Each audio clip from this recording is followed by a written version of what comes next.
Behold, my stuff. Hey YouTube, what's going on? We're back again with another video. We're going to talk a little bit more Star Wars. I'm back in front of my Harry Potter wall, what I call my wizarding wall. And we've got some Star Wars themed gear out here because I'm going to show you guys my current Sacred Jedi text that I just kind of worked on. There's still a few mods that I need to do to it, but for the most part it's done. So the first thing I want to go over is the first Jedi text that I actually ever did, which was one that I just bought. I bought it from Galaxy's Edge. It's not even an official Sacred Jedi text, but it's meant to look like one. If you're just trying to round out your library, pick up one of these notebooks. It's pretty cool. It contains the alphabet in the front that they use, and then all the pages just have the Jedi symbol on it. It's actually a really cool notebook, and I highly recommend it. Then there was the second one that I picked up. This is just the spine that we see in the film, and then they did a custom cover for it, and they did it all in wood, and it looked really cool. I picked it up, gutted it, and threw in my own pages. And in this particular book, for fun, what I did was I threw in the Jedi Path, which is a book I'm sure we all have, and it just is that book weathered and damaged up, and it's just the new customized version of that book I have. So I made an actual book into the Jedi Path because they were paper pages, they weren't slick or gloss. So I thought it would work really well, and it did. So this was my first Jedi text, and I always said I was going to make the other two that we see in the film that are open, that have the fake pages that are not readable. I never got around to it until now. This is Sacred Jedi Text. Sacred Jedi Text. You know what? I don't even remember the name of it. Jedi Text. And I'm too lazy to go up and get the actual name of it. It's like the Ramadan or something like that. I don't know. It has a name. Sacred Jedi Text. Forgive me for not knowing it. I don't care. I don't. I'm sorry. But it is the one that Luke pulls out with Rey when he's speaking with her, and we see him go through it. And the pages were released on StarWars.com. This particular book was shown on StarWars.com, including the caretakers opening it and going through it. Not the caretakers in Episode 8, the caretakers of Lucas Archives. They had gloves and they were going through the prop and everything. And it was a really cool looking prop. And I knew I wanted one. 1138 Replicas makes one. It's gorgeous. It's wonderful. It's fairly reasonable price for a custom book. If you're looking to buy one, get one on Etsy from 1138 Replicas. I do really like their quality. But I knew I could make one, and I wasn't going to spend $324 on something that I could make, especially when I could make it as cheaply as I made it. Having said that, for a custom bookmaker, if I was making you books, that's what I would charge, so it's a fair price. So the cover is really foam. It's a foam cover, it's not wood, and all these pieces were cut out foam, glued to the other 3 strips of foam. I went with a grinder, grinded them out, then I paper mache'd over it. But I didn't do paper mache. I used the blue. Actually, I have them. I do Elmer's glue, PVA glue, 50% water, 50% glue, and I use paper towels. You can use normal paper towels, which have a texture, which I don't recommend because it has a texture, or you can use what I call shop towels. Shop towels have a texture, but they're very thick. And because the texture is just uniform, it does not have a pattern. So this makes great paper mache, and because it's thick, it really can sturdy up your foam and stuff. And so I wanted it to have that sort of pressed leather look, but it needed to sort of have that paper mache look, and so I did that. And the reason I like the blue shop towels is because you really can see what you're painting. So I did this in foam. The back is just one big giant piece of foam, and then I reinforced it on the inside with Warbler. This is going to get covered with linen cloth and weathered at some point. I'm just not doing that now because I'm mostly displaying it closed. But as you can see, it then came down to painting it, which is start with a very dark burnt umber, add burnt sienna, and then build up to less brown, more yellow and orange. And then I did an orange wash over the whole thing. Then I did a black wash over the whole thing. Letting layers of paint dry in between is very important when you want to have stark contrast. Doing the layers while they're wet to help create blending is important. It's a big pain in the ass, but I was pretty happy with the end result. It photographs really well. What you're seeing is not what I see. when I look at it, but when I put it in front of a camera, it really looks good, and I'm okay with that. And then the spine is wood. The spine is a pain in the ass. I tried wood burning it. I tried dremeling it. It was a big, annoying process. Woodwork is not my thing. I would probably try to do it a different way in the future. But the patterns and everything, I was actually able to finish out with some photos from 1138 replicas. There's supposed to be 2 lines connecting it here. I chose not to do that. Just to make mine a little bit more unique. I may go back and do it again in the future, but I didn't really need to. And then the back just has a little bit of that leather kind of look to it. It's old, it's crappy, it's in a very salty, arid environment, so it's not well taken care of. You know, you're trying to preserve it, but it sucks. It's supposed to look like crap, and so I like that. But by using the Warbler, it reinforces it so it's not flopsy. Actual suede for the binding. That was kind of important. I wanted to do that. So that adds a little bit of reality to it. Using twine or something is just not going to look as good, particularly if you're using these kind of materials. Going with the suede just does step it up a notch. For the actual binding, we did something a little different. So I allowed the spine to be independent. This is actually bound to the rear cover. And it's bound to the rear cover by tying the thongs to the other bindings. That is a method of book binding. I did look it up. There are books where the book is bound, the pages are bound, and then that binding is tied into the cover, because in a lot of cultures, book covers were exactly that. They were just covers for the pages. They were designed as a protective thing, not really meant to be treated as part of the book. So it was always treated like a phone case, if you will. It's not part of your phone. It's just designed to kind of hold your phone. So the pages is what was important, or the scrolls are what were important, or the lambskin is what was important. And then the covering was just a protective thing. So it didn't have to be like completely attached to it. So I wanted to do that for this book because I felt like that would be appropriate. And when you see how they open the book on StarWars.com, it seems reasonable that could have been a thing. So when you lay it flat, this will sit and look like it's there. And when you close it, the spine comes up on it. It kind of ticked all the boxes that I want. It has 4 suede bindings, which is what it does have, and then the pages. And so I really didn't have trouble pulling the 6 off of StarWars.com, restoring them and getting them to look the way I wanted. And then I made a bunch more in Photoshop, and just to kind of fill it out. The book is burned.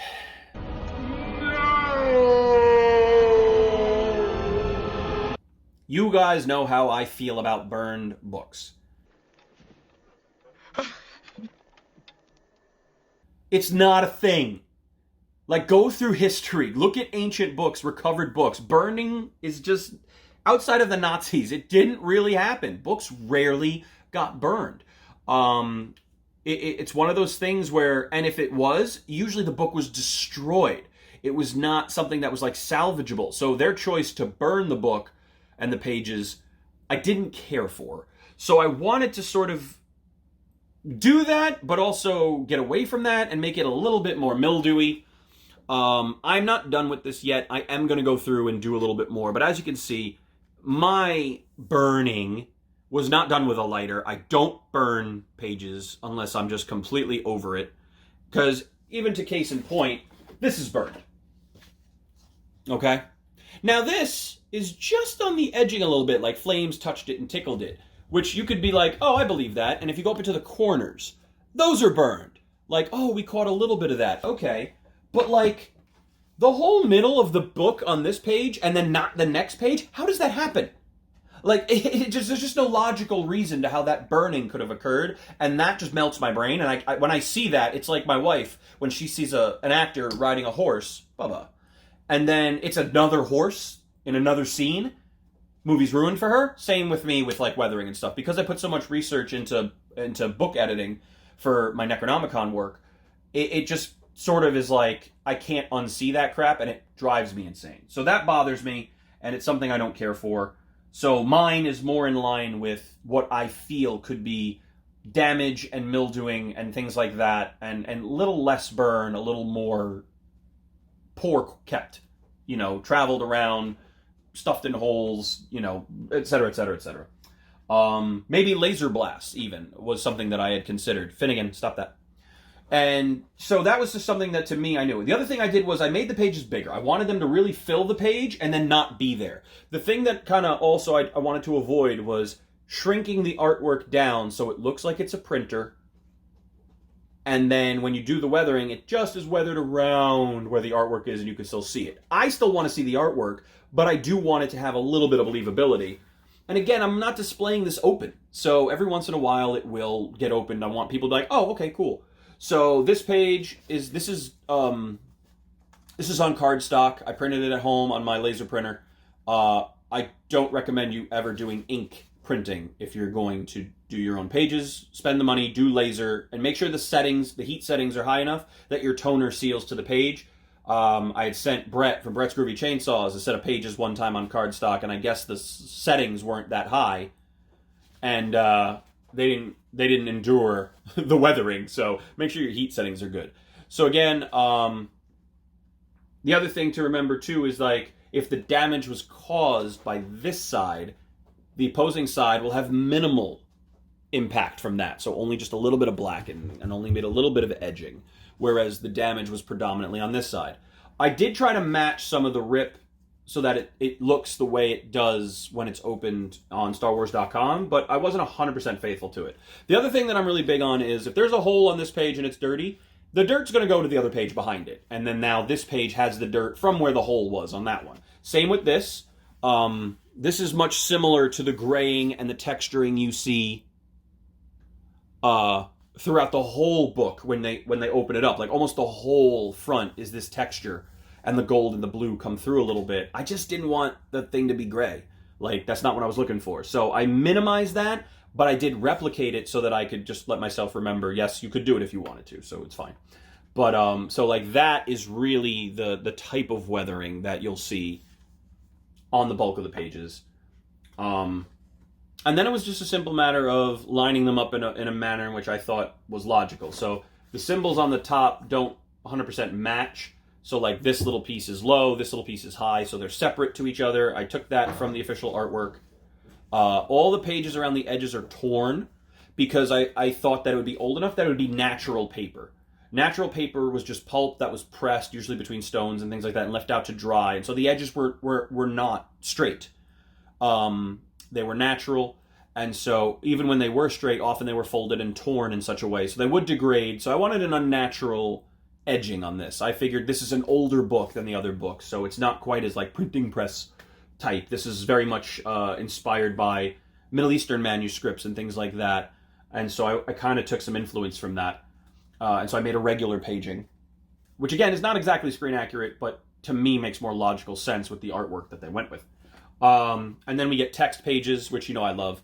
So a lot of these are just the same text, cut and pasted or re-randomized and things like that. The Kyber Crystal page, Obi-Wan's saber was down here, or what is Luke's saber back there, which you can see. I didn't like that. I know that in Extended Universe, Luke built his saber and it looked like Obi-Wan's because the book he found in Obi-Wan's hut had the diagrams on how he built his, and so Luke made his similarly because that was the plans that he was following. And then it was kind of cool that there was a page like that where it could be like, oh, well, these are the plans. This is the book. I didn't quite think that, because then that would imply that Obi-Wan had this book. And I don't know if I like that either. So I just took that picture out. And so these pages have been changed slightly. And they are damaged and worn and torn and the way they should be. The artwork isn't perfectly on them, but I think they're cool. And, you know, there's 24 some odd impressions or something like that. These were like Illustrator files that people had put together. This matches the compass. I don't have it on me. It's coming. Same guy who got me, Babu Frick, is sending me the compass. And so, you know, again, just people like to ask me about the weathering and stuff. There's browns and there's blacks.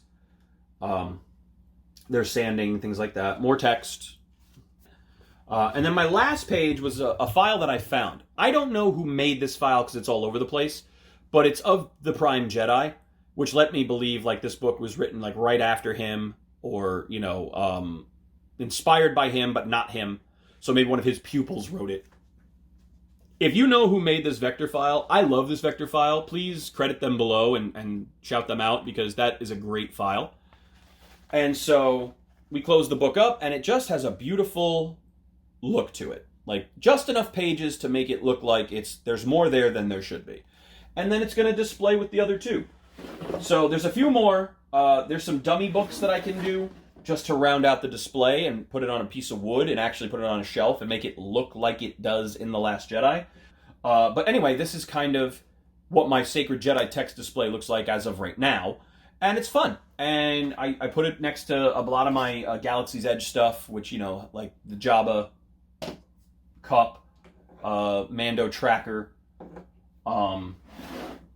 all the different, you've seen my video with this, which I made, which was a lot of fun. All the Jedi pieces that are in my Camtono at the moment. This was a gift from CB Studios, which is a resin Luke Skywalker Return of the Jedi saber. So this is cool, and I do enjoy having that. I have my Camtono.